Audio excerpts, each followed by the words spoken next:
안녕하십니까. 채널 후 곽보현입니다. 국민의힘 대통령 선거 후보로 윤석열 전 검찰총장이 선출되면서 국민의힘도 이제 본격적인 대선 체제에 돌입했습니다. 더불어민주당에서는 이제 이재명 후보가 나왔고, 그리고 이제 국민의힘에서는 이제 윤석열 후보가 나와서 이제 두 양당의 두 후보가 이제 맞붙게 되는데요. 이번 대선을 좀 살펴보면은 역대 대선에서 보기 드문 이런 문제적 대결이 아닌가 이런 생각이 듭니다. 여의도 정치와는 이제 멀리 떨어져 있던 정치계에서의 아웃사이더 아닌가 이런 생각이 들고요. 그리고 지금 보면은 고발 청부 그리고 대장동 이것으로 대표되는 논란이 여전히 시한폭탄처럼 살아있는 그런 상황입니다. 그래서 이번 시간에는 비즈니스 포스트의 김서아 기자와 함께 두 후보의 대결이 앞으로 어떻게 전개될지 이와 같은 것을 좀 집중적으로 살펴보도록 하겠습니다. 안녕하십니까. 비즈니스 포스트 김서아 기자입니다. 네, 김서아 기자. 윤석열 후보가 이제 국민의힘 대선 주자로 결정되면서 이제 이재명 더불어민주당 대선 후보와 본격적인 대결이 시작됐습니다. 그런데 이 대결의 핵심이 불행하게도 대장동 그리고 고발 청부라고 하는 이 각자의 각 후보의 리스크가 집중되고 있다. 이게 좀 안타까운 그런 면인데요. 어쨌든 지금 상황으로 보면은 정책 대결보다는 그 리스크를 극대화하는 쪽으로 이렇게 갈 것 같다는 그런 우려가 좀 되기도 합니다. 이제 그렇게 상대 공격에 이제 열을 올리다 보면 정말 이 혼탁하기 짝이 없는 그런 진흙탕 싸움이 되지 않을까 뭐 그런 우려도 나오고 있어요. 네, 윤 후보는 처음부터 문재인 정부랑 대립하면서 야권의 대선 주자로 떠올랐죠. 경선 승리까지 굉장히 숱한 논란이 있었지만 반문재인 결집으로 지지층이 굳건한 모습을 보였습니다. 앞으로도 문재인 정부에 핍박받았다 이런 이미지를 강조하면서 정권 교체를 목표로 지지층 결집에 힘을 쏟을 걸로 보입니다. 그렇기 때문에 윤석열 후보는 이재명 후보의 가장 큰 리스크죠. 대장동 의혹을 집요하게 파고들 걸로 보이는데요. 대장동 의혹의 핵심 인물로 꼽혔던 김만배 씨, 남욱 변호사, 유동규 전 성남도시개발공사 기획본부장이 구속되면서 거센 공격을 가할 수 있는 바탕이 마련되기도 했습니다. 네, 윤 후보는 경선 승리 직후에 한 언론과의 인터뷰에서 이런 말을 한 적이 있습니다.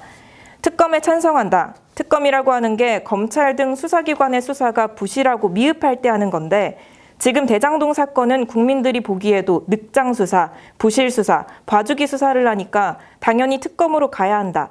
이런 말을 하면서 대장동 특검이 필요하다고 주장을 했습니다. 또 윤 후보는 대장동 의혹 관련해서 이 후보의 구속 이야기도 여러 차례 언급을 했는데요. 대장동 게이트의 몸통은 이재명이다. 제가 대통령이 되면 대장동 같은 일은 없을 것이고 화천대유의 주인은 감옥에 갈 것이다. 이렇게 적었습니다. 또 10월 14일에도 현재 정황들이 이재명 후보가 대장동 게이트의 공동 정범임을 명백히 보여주고 있다. 유력 대선 후보가 구속되는 초유의 사태가 벌어질지 모른다. 이렇게 적기도 했습니다. 네, 들어보니까 정말 강한데요. 실제로 보면 이제 윤 후보를 지지하는 층에서는 이런 말이 나오는데 저쪽에서 나쁜 짓을 한 것을 확실하게 응징하고 전부 구속시킬 수 있는 사람을 뽑겠다. 이제 이런 얘기가 나옵니다.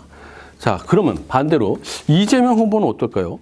자, 윤 후보가 이제 대장동으로 공격을 한다고 하면은 이재명 후보는 당연히 고발 청부 의혹 이걸 가지고 공격을 할 텐데, 자, 이 고발 청부 의혹 관련해서 아까 얘기는 좀 하셨는데 수사는 좀 어떻게 진행되고 있나요? 고위공직자 범죄수사처 공수처가 지난 5일 경선 발표일이었죠. 그날 대검찰청 감찰부를 압수수색하면서 수사를 이어가고 있습니다. 10월 26일에는 손 검사의 구속영장이 기각된 일도 있어서 일각에서는 공수처가 아예 고발장 작성 또 전달 경위를 파악하지 못한 게 아니냐 이런 의심의 눈초리를 보내기도 했습니다. 이 후보는 줄곧 대장동 사업이 대한민국 역사에 유례없는 대규모 공공환수 사례로 인정받아야 한다 이런 주장을 해왔는데요. 그러면서 윤 후보 수사에 속도를 내야 한다고 했습니다. 검찰의 대장동 수사가 이해가지 않는다면서 윤석열 측의 대출비리 묵인, 부친집 매각, 하나은행 범죄적 설계, 국민의힘 인사들의 민간개발 강요와 부정자금 수수에 수사를 집중하길 바란다. 이렇게 적기도 했습니다. 반면 윤 후보는 고발 청부 의혹과 관련해서 별다른 대응 없이 무시하는 전략을 취하고 있습니다. 그 대장동과 고발 청부 이 싸움은 당분간 끝나지 않고 오히려 이제 계속될 것 같고 더 커질 것 같은 그런 생각이 듭니다. 그 다음으로 이제 유권자들이 그 투표에 이제 결심을 할 때는 어느 당 또 어느 정권 뭐 이것을 이제 가지고서 결정을 할 텐데 이 정권 교체와 이제 정권 재창출에 관해서 아무래도 이제 윤 후보는 그 처음부터 이제 정권 교체를 굉장히 분명한 태도로 강조를 하고 있었어요. 반면 이제 이재명 후보는 여기에 대해서 어떠한 태도를 취해야 될지 좀 미묘한 부분이 있지 않나 이런 생각이 들기도 합니다. 윤 후보의 지지층도 정권 교체를 열망하는 이들의 결집이라고 할 수 있을 텐데요. 반면에 이 후보는 말씀하신 것처럼 조금 미묘한 부분이 있습니다. 지금 문재인 정부와 나는 다르다 이런 식으로 문재인 대통령과 선을 그어버리면 아직 30% 이상 지지율을 유지하고 있는 문재인 대통령 지지층 또 측근들의 반발이 굉장히 거셀 테고요. 반면에 정권 재창출이다. 그래서 문재인 정부를 확실하게 계승한다. 이런 태도를 취하게 되면 지금 정권 교체 여론이 굉장히 높은 만큼 중도층 확장에 어려움을 겪을 수 있습니다. 네, 지난 5일에 한국갤럽이 발표한 여론조사를 살펴보면요. 정권 교체를 해야 한다는 응답이 57%까지 올라갔습니다. 이는 지난 4월에 서울, 부산 보궐선거 때를 넘어서 최고치입니다. 반면 정권 유지 응답은 33%에 그쳤고요. 이런 정권 교체 비율을 의식한 탓인지 송영길 더불어민주당 대표도 이재명 정부도 정권 교체다 이런 말을 한 적이 있는데요. 이재명 후보는 언론 인터뷰에서 이와 관련해서 기본적으로 문재인 정부를 승계해야 한다고 본다. 그러나 이전 정부와 완전히 똑같으면 영구 집권이랑 무엇이 다른가? 그런 측면에서 정권 교체인지는 모르겠지만 권력 교체라는 점은 분명하다. 문재인 정부의 부족한 점은 채우고 잘못된 건 고치면서 청출어람 정부로 나아가겠다고 했습니다. 네, 지금 두 후보가 대장동 그리고 고발청부 이것은 이제 대립을 하고 또 이제 정권 교체 그리고 이제 권력 교체 뭐 이런 얘기를 해서 여러 가지 걸로 이제 그 맞붙고 있는데 여기서 더 중요한 게 뭐냐면은 내부 결속이 아닌가 이런 생각이 듭니다. 그래서 이제 민주당도 그렇고 또 국민의힘도 그렇고 우선은 지금 원팀을 만드는 거 여기에 이제 굉장히 공을 들이고 있는 걸로 알려져 있는데요. 네, 민주당 보면은 공동선대위원장이 이제 12명이나 됩니다. 그리고 이제 의원 169명 모두가 선대위에 참여해서 정말 메머드급 선대위다. 뭐 이렇게 얘기를 하고 있어요. 네, 이 후보는 경선이 끝난 뒤에 이낙연 전 더불어민주당 대표랑 갈등을 빚은 적이 있었죠. 이 전 대표가 경선 불복을 선언하기도 했었는데요. 그래서 더욱 원팀에 신경을 쓰는 모습이었습니다. 선거대책위원회를 꾸릴 때도 갈등의 골이 제일 깊었던 서른 의원, 이처럼 이 전 대표 측 인사들을 선대위 전면에 내세우기도 했습니다. 지난 4일에 발표한 2차 인선안에서도 원팀 의지가 강력히 드러났는데요. 이 전 대표의 핵심 공약이었던 신복지를 계승하는 차원에서 후보자 직속으로 신복지위원회를 만들었습니다. 또 이 위원장을 이 전 대표 측 인사인 박광온 의원, 또 김현명 전 청와대 사회수석이 맡기로 했습니다. 윤 후보 측은 아직 선대위가 꾸려지지 않았는데요. 정치권 안팎에서는 그동안 윤 후보를 긍정적으로 평가했던 김종인 전 비대위원장이 참여할 거란 예상이 나오고 있습니다. 네, 특히 국민의힘에서는 윤석열 후보가 이제 결정되던 날 모든 경쟁자들이 이제 손을 잡고 한 목소리로 정권 교체를 위해서 힘껏 돕겠다. 뭐 이렇게 했기 때문에 그 원팀을 결집하는 게 민주당보다는 좀 수월하지 않을까 이런 생각도 들어요. 다만 이제 홍준표 의원은 나중에 이제 약간 좀 부정적인 태도를 보이기도 했긴 했죠. 그 원팀을 꾸리는 일, 뭐 이것도 중요하지만 더 중요한 거는 이걸 어떻게 잘 끌고 나가느냐. 뭐 이게 더 중요한 일인데 앞으로 이제 양당의 선대위가 얼마나 이제 결집력을 보이고서 이걸 잘 꾸려 나갈지 이걸 좀 저희들은 계속 지켜봐야 될 것 같습니다. 그리고 또 하나 짚어봐야 될 게 뭐냐면은 심상정 정의당 대선 후보 그리고 김동연 전 경제부총리 그리고 안철수 국민당 대표가 다 지금 대선 출마를 선언했고 뭐 끝까지 완주하겠다 이제 이런 태도를 보이고 있거든요. 자, 그러고 보면은 민주당하고 국민의힘 양쪽으로 갈 수 있는 표가 이런 제3지대에 있는 후보들에게 분산될 수도 있다. 이제 이런 분석이 나오는 거죠. 네, 그 때문에 이들과의 통합을 먼저 이끌어내는 게 중요하다. 이렇게 보는 시각도 있습니다. 선거일까지 시간이 많이 남지는 않은 만큼 세력을 먼저 모으기 시작해야 그 탄력을 받아서 기세를 이어갈 수 있다는 건데요.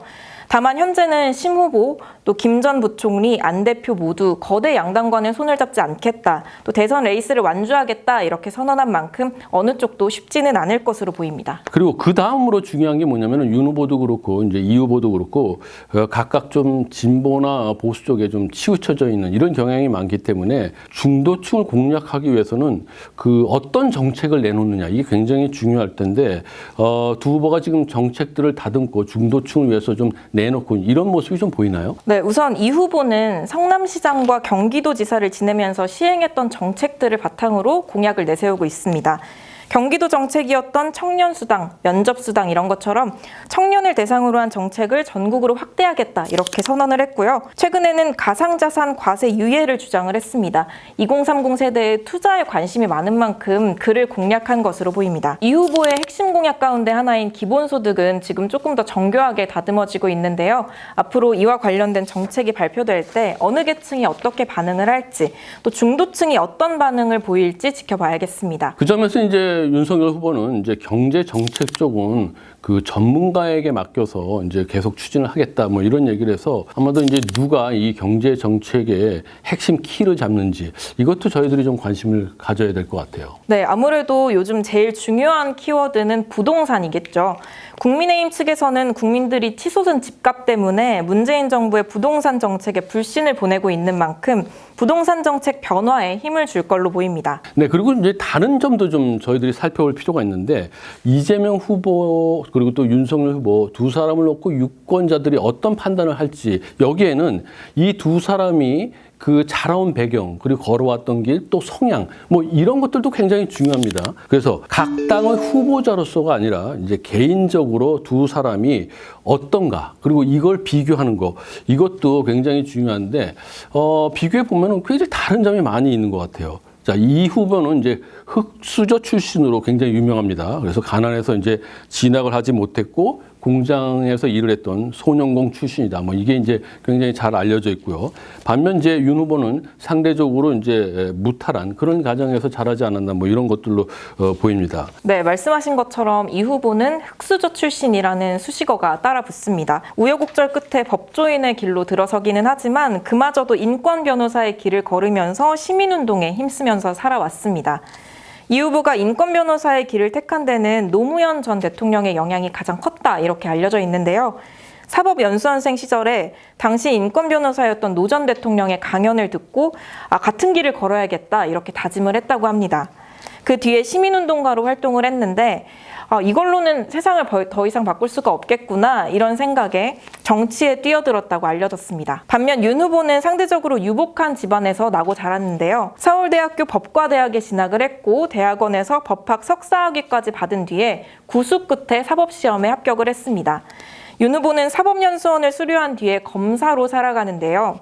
대구지방검찰청에서 시작해서 굵직한 사건들을 맡으며 중앙무대로 올라오게 됩니다. 반면 이제 둘의 좀 공통점이라고 하면은 이 여의도 경험이 전혀 없다. 뭐 이게 그 공통점인데 그렇죠? 네, 두 후보 모두 여의도 경험은 아예 없습니다. 하지만 이 후보는 지방자치단체장을 거치면서 정치권에서 성과를 낸 경험이 있고요. 반면 윤 후보는 법조인으로만 경력을 쌓다가 문재인 정부에 반대하는 목소리들이 모여서 윤 후보를 정치권으로 불러들인 케이스입니다. 그래서 일각에서는 정치권 경험이 전혀 없는 윤 후보가 대선에 도전한다는 것 자체를 우려하는 목소리도 있었습니다. 네, 둘의 공통점이 한 가지 더 있습니다. 두 사람 가운데 누가 대통령이 되더라도 최초라는 타이틀을 지니게 된다는 건데요. 이 후보가 당선이 된다면 최초의 경기도지사 출신 대통령, 그리고 또 윤 후보가 당선이 된다면 최초의 검사 출신 대통령이 됩니다. 지금까지 저희들은 그 거대 양당인 더불어민주당과 그리고 국민의힘의 이제 대선 후보 이재명 후보와 그리고 윤석열 후보의 강점 또 약점 이와 같은 거를 좀 집중적으로 살펴봤습니다. 앞으로 대선까지 얼마 남지 않았기 때문에 두 후보는 이제 원팀을 만들어내는 거 그리고 중도층을 확보하는 거 그리고 민심을 흔들 만한 그런 공약을 제시하는 거 정말 양측은 앞으로 할 일이 굉장히 많이 있다 이런 생각이 들기도 합니다. 다만 고발 청부와 그리고 대장동 이것으로 양측이 진흙탕 싸움을 하게 될지 뭐 이런 우려도 계속 나오고 있습니다. 앞으로 채널 후에서는 이렇게 여야 대선판을 흔들 만한 중요한 이슈들이 나올 때마다 저희들이 집중해서 분석하고 여러분한테 해설해드리고 또 앞으로 전망까지 제시해드리는 그런 시간을 계속 마련하도록 하겠습니다. 여러분 끝까지 시청해주셔서 대단히 감사합니다.